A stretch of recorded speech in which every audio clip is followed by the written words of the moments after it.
I'm at the Hopscotch Tavern with plenty of delicious drinks. More soon. After splitting their last series, the Titans look to sharpen their blades against visiting Texas A&M Aggies.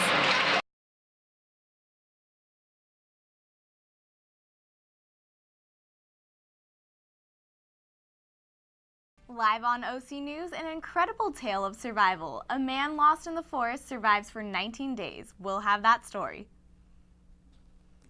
And a new study confirms what many parents already know. A regular bedtime for your kids make them happier and healthier. OC News starts right now.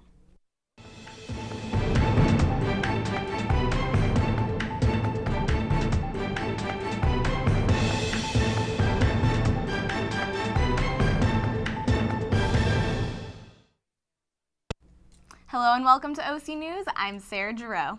And I'm Jessica Lau. As the government shutdown enters its 14th day Monday, experts said some furlough workers could be entering an emotional danger zone. Sunland Sarfati had sat down with one furlough worker who is struggling with the financial and emotional impact of the shutdown. It doesn't quite feel right to be, my wife to give me a kiss in the morning as she leaves for work and I stay laying in bed. That kiss for Matt Williams now stings of the shutdown. I don't really like that feeling, but I don't really have anywhere to be. I don't really have anything to do. Williams faces his third week home from work. The financial pain is sharp. I've been spending a lot of time thinking about how much are the things I own worth? And if I had to, what would I sell first to try to pay the rent? But the emotional pain is severe. It's a horrible feeling not knowing when this is going to let up. The third week with no end in sight, experts say, could be a real danger zone of depression for the furloughed. Some are expressing a great deal of anxiety and almost panic. That panic can be manageable. Experts advise sleep, but not during the day. Be active. Seek social support. Have a plan, make a budget, visualize, try meditating, and control your own time. What other tasks can you do, perhaps that you haven't had time to do before, so that you can look at all this as an opportunity rather than simply almost a punishment. For Williams, that's a daily struggle. I've just been focusing on trying to distract myself, whether it's doing crafts to keep my hands busy, or reading, writing, walking. My wife discovered the joy of a honey-do list. For now, Williams tries to keep his mind off the problems of Washington that he can't solve. I try to look at what can I do to solve the small achievable things. How do I make the next payment? It's little things to make yourself feel like you're progressing, even if they're not. I can still move forward. In Annapolis, I'm Sunland Sarfati reporting. A 72-year-old man is in the hospital recovering after he was in a Northern California forest by himself for 18 days. He survived by eating algae, a snake, and other small animals. The man Gene Penaflore's survival all began on September 24th when he and a hunting partner went camping in Mendocino National Forest. They planned on hunting for just a couple of hours. Penaflore ended up hiking longer and fell down a steep canyon where he lost consciousness and cut himself. He tried creating fires and smoke signals to get any help from helicopters, but they failed. A 5-year-old boy was killed and his grandmother seriously injured when they were struck by a pickup truck as a woman walked the child and his 70-year-old sister to school Monday in Santa Ana, according to authorities. A man suspected of killing a woman and dumping her body in Newport Beach and allegedly shooting another woman in the face has pleaded not guilty to murder charges. Irvin Tellis, 25, faces one felony count for allegedly shooting 28-year-old Nancy Hoomer in the face, killing her and leaving her body under the Newport Bay Bridge on Labor Day. He was also charged with attempting murder for shooting another woman in the face earlier that day. He pleaded not guilty Friday in the Orange County Superior Court. If convicted, prosecutors say Tellis would face 25 years to life in a state prison. Students in Cal State Fullerton's theater department invite audiences out to see one of this year's scheduled shows, Almost Maine. The cast of 4 students will pull off over 20 different characters in the performance. With the full story and an inside look at one of their rehearsals, go to SEMA. In the Santa Ana Art District, somewhat hidden between shops and cafes, is Grand Central Art Center. Grand Central will be hosting Almost Maine, a mix of short, quirky love stories all rolled into one performance. The show will feature Cal State Fullerton's own theater and fine art students. First time I read this play, I just remember going through each of the scenes, and in each scene I would there'd be something that I would laugh at and be like, oh, I know, I've seen that, I know what that's like. And there'd also be something that touched me, in some emotional level. And so I think being in the play, it's really a good chance for us to tell stories that might seem typical, but these people are very, very specific, and their relationships are very endearing and interesting and kind of magical. And whether characters are falling out of love, I brought you here tonight hoping you'd remember about us. But you didn't. or literally falling into it, one thing's for sure, the Cal State Fullerton students love what they do. It kind of just came over me. I've fallen in love with you here. One of the more interesting aspects of the play is that the 4 students take on a total of 20 different characters during their short time on stage. This puts their acting chops to the test because each character needs to be given a very unique and interesting portrayal. Another goal for this ambitious cast is to make sure that audiences can connect with at least one character in the play. It just gives a different perspective on relationships and everything, and the concept of love, I guess. Because you see each little vignette or scene that we have is completely different, and it's two new people and their relationship, and none of them are alike at all. And it's so interesting, and so everyone can relate to one of the characters in the play at least. The play will run through October 19th at Grand Central Theater, which is just 10 minutes from campus. Tickets at the door are $10, but just $5 with an advanced Titan discount. Almost Maine is almost gone, so don't hesitate to go support this young cast of characters. Reporting for OC News from Grand Central, I'm Seema Sarath. A high school teacher in Los Angeles Unified School District was put on temporary leave for cursing at her students. Although the teacher has a lot of support from the administration, she was caught on camera and that video was circulated throughout campus and now on YouTube. The final decision on whether she will be fired is based on multiple situations upon her arrival. Back to campus later this week. When we come back, a new bus lane that clears some traffic for fans and a local eatery that is all about keeping meals clean. We'll have more of that coming up.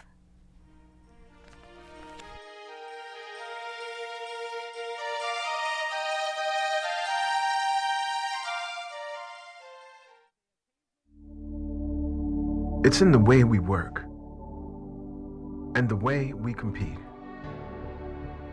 It's in the way we reach out and why we dream. Titan pride is at the heart of who we are. Whether it's on the field or on stage, in the classroom or in the boardroom, Titans reach higher.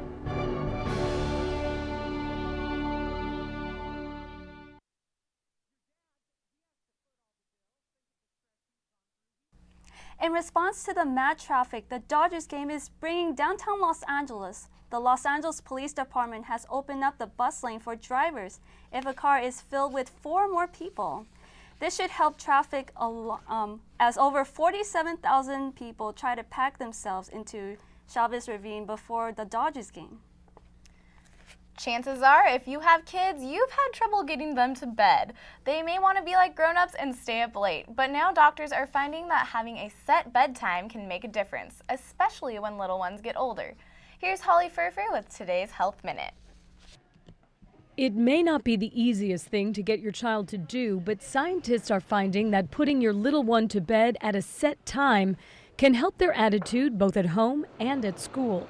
Sleep is important for everybody, but especially for little ones because it's so important for growth, in addition to learning, concentrating in school, and actually for good behavior during the day.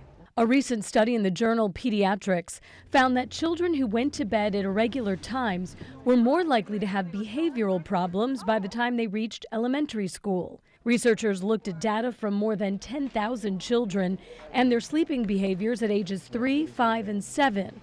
They also looked at comments made by their mothers and teachers on that child's behavior. They found that as they aged, children who went to bed at a certain hour had fewer problems in school than those who had no set bedtime. And when parents switched their children to a more strict nighttime routine, the child's behavior improved. For today's Health Minute, I'm Holly Furfer. Our colleagues at the student-run newspaper, The Daily Titan, are hard at work right now putting together tomorrow's paper. Photo editor Dylan Lujano is here to give us a sneak peek. I'm back with your Daily Titan update with the news you need to know. Our first story comes from news on sidewalk construction. The Facilities and Management Department are in the process of constructing a sidewalk along Foligno Drive, bordering housing and the Arboretum. The project began in July of this year and is set to be completed within the month. Next up is opinion, stand your ground. The article talks about how the stand your ground law was used as a defense by Marissa Alexander, an African-American woman, but unlike George Zimmerman, was still found guilty. Past cases have shown that African-Americans have been treated unfairly in the justice system. The article argues that minority, including African-Americans, are seen as outsiders. And finally, from features, we have a story on the Copper Door. The Copper Door is located in downtown Santa Ana on 3rd and Broadway. It has plans to expand, adding a full kitchen with exotic meats and adding new events to its weekly lineup. The Copper Door's unique ambiance offers bargoers a change of pace from the average bars surrounding the university. I got a first-hand look at the Copper Door, and it's definitely worth checking out. So that's what we're working on, and for all these stories and more, pick up the latest copy of The Daily Titan on newsstands tomorrow. And as always, visit thedailytitan.com for a virtual copy and even more news. Back to you guys. When we come back, a local tavern with award-winning cocktails and our weekend updates in sports with Kaylee Krish, and a Glee tribute that brought in a big audience, coming up on OC News.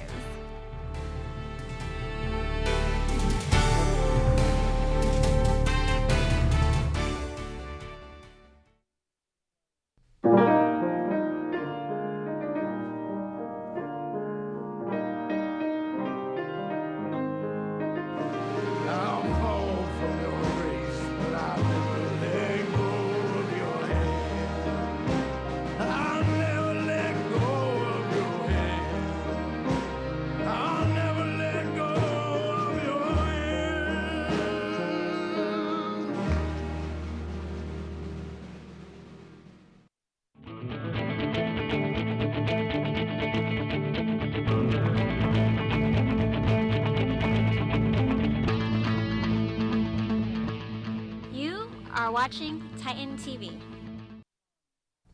Welcome back. At this time of year, drinks are getting warmer and are starting to feature seasonal flavors. Last week, Sade visited Hopscotch Tavern in downtown Fullerton and had the chance to sample a seasonal craft cocktail herself. Today I'm in downtown Fullerton exploring Hopscotch Tavern. Now they're known for their craft American cuisine and selection of whiskey and beer. Let's go inside. A recent recipient of the OC Golden Foodie Award for Best Cocktails, Hopscotch is located within the historic Pacific Electric Railway Station, a registered California landmark.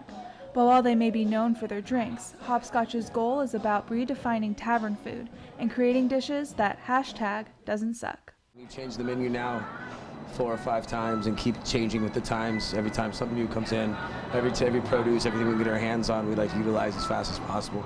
Despite the expanding seasonal menu and the quirky decor, which would make any antique picker proud, many patrons come to Hopscotch for their laid-back atmosphere and variety of craft beer and whiskeys.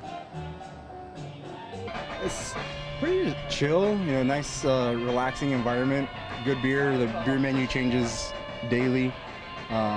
We try to come on Mondays because they bring in a local brewery and they bring their top 4 or 5 beers, so we enjoy that. I like the ambiance here. I mean, you can look around. It's got a pretty chill vibe going. The music's pretty cool. They got a great, I'm a whiskey drinker, so they got a really great selection of whiskey. And obviously, they have some great bartenders working here who know what they're doing. They got a great program going. So, it's different than other stuff that's down here in downtown Fullerton. And since Hopscotch just released a new menu of seasonal cocktails, I asked General Manager Mike to whip up something special for me. One thing I'm big about, especially in the wintertime, is our hot drinks. So let me just bounce back there, get a little hot water, and do a little magic, and I'll come back out and show you something cool. I waited as patiently as I could as Mike measured, poured, and muddled, as well as rimmed the glass with sugar and added a twist of lemon rind as a garnish. I am ecstatic. This is such a process that I know it's going to be amazing. If you want good, it takes time, right? Right. With anything in life, right? Alright, give it a shot. So basically it would be a nice little version of a hot toddy. Obviously it would be a little bit warmer. So you have fresh honeycomb, lemon juice, a little bit of simple syrup, hot tea, hot water, and then Four Roses bourbon and Saint Germain. Nice little sugar rim, lemon twist. Perfect little winter drink. Warm me up when it's cold outside, right? It's absolutely beautiful. She's drinking a hot toddy. They got this fruity. So a little bit hotter, obviously a lot faster, you know what I mean? Just trying to... And as Chef Cody would say, the hopscotch toddy didn't suck. Thanks for joining me today. From downtown Fullerton, I'm Sharday Valone. VH1 and the NFL has teamed up to announce their talent for Super Bowl weekend. Bruno Mars will be performing at halftime and is expected to put on a dazzling show.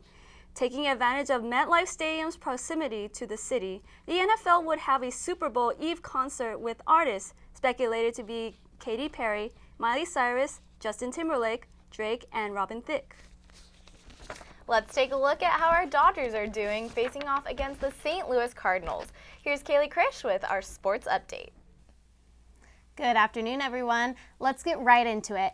October is in full swing, which means baseball postseason is in full swing as well. Your hometown Dodgers face the St. Louis Cardinals in Game 1 of the NLCS on Friday, and after tying in the third inning, the game went scoreless until the bottom of the 13th when Carlos Beltran delivered a walk-off home run. Leading the series 1-0, the Cardinals went into Game 2 on Saturday with some confidence.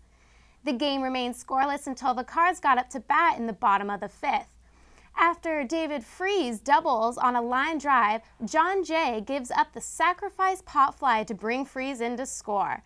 Top of the 9th means back-to-back strikeouts means Cardinals with a 1-0, and now they lead the series 2-0. Dodgers play the Cardinals tonight at 5 p.m. from Dodger Stadium. On the East Coast, the Tigers take on the Red Sox in the ALCS series. Saturday's Game 1 went scoreless in the first 6 innings, with Tiger pitcher Anibal Sanchez with 12 strikeouts. The Tigers were 2 outs away from getting their first no-hitter in League Championship Series history. Detroit took Game 1. More excitement came in Game 2 when David Ortiz hit the game-tying grand slam off Tigers' closer in the 8th. In the 9th, there was a walk-off single, and the Red Sox claimed Game 2 of the NLCS. Detroit and Boston face off again Tuesday, October 15th at 1 p.m. from Detroit. Let's move on to the NFL. The biggest news this week was the tragic death of Adrian Peterson's son. Boy, reportedly a son of Minnesota Vikings running back Adrian Peterson, has died at a hospital in South Dakota, and a boyfriend of the child's mother is under arrest. Sioux Falls police responded to a medical emergency Wednesday night. The initial call was a medical call of a child that was choking. Officers arrived and found the child was unresponsive. He was taken to a hospital for treatment. Once he was at the hospital, the medical examiners found that he had some injuries that were not consistent with being accidental, but they were actually consistent with being abuse. Police arrested Joseph Patterson, whom they described as a boyfriend of the child's mother, and charged him with aggravated battery of a child and aggravated assault before the boy died. Adrian Peterson's father, Nelson, spoke with Minneapolis area newspapers and confirmed the boy was the NFL MVP's son, though the nature of Peterson's relationship with the boy and his mother is unclear. Peterson was absent from the Vikings practice Thursday, dealing with an undisclosed private matter. He returned Friday and spoke to reporters after practice. This is a private matter, and I'll ask you all to please just respect my privacy and not ask at all about the situation at hand. Peterson says he will play in the Vikings game against Carolina on Sunday. The Vikings ended up losing that game 35-10 to the Carolina Panthers. The biggest Sunday upset was the St. Louis Rams versus the Houston Texans. With 2 minutes left in the second quarter, Rams QB Sam Bradford hits a wide-open Lance Kendricks, making it 17-3. In the third quarter, the Titans receive a kickoff. Keyshawn Martin fumbles the ball. Rookie Darren Bates scores for a St. Louis touchdown. With under a minute left in the third, Matt Schaub throws an interception, and Alec Ogletree takes it back 98 yards for a touchdown. The St. Louis Rams beat the Houston Texans 38-3. The Pittsburgh Steelers get their first win on the season against New York Jets. Green Bay Packers beat last year's Super Bowl champs at the Baltimore Ravens, and the Dallas Cowboys add another win against the 1-4 Washington Redskins. Tonight, Indianapolis takes on San Diego for Monday Night Football. Heading into your Titan sports, women's soccer went into their game against UC Riverside unbeaten in the last 5 games. However, the Highlanders came in strong and won 1-0. Men's soccer had some better luck as they defeat Sacramento State 2-0, improving their league in the Big West. And in Titan hockey, they faced off against Texas A&M on Thursday, and I was there to get the highlights. After splitting their last series, the Titans look to sharpen their blades against visiting Texas A&M Aggies. As the first period got underway, the Titans got off to a slow start, while the Aggies took advantage, scoring 3 goals in the last 5 minutes of the period.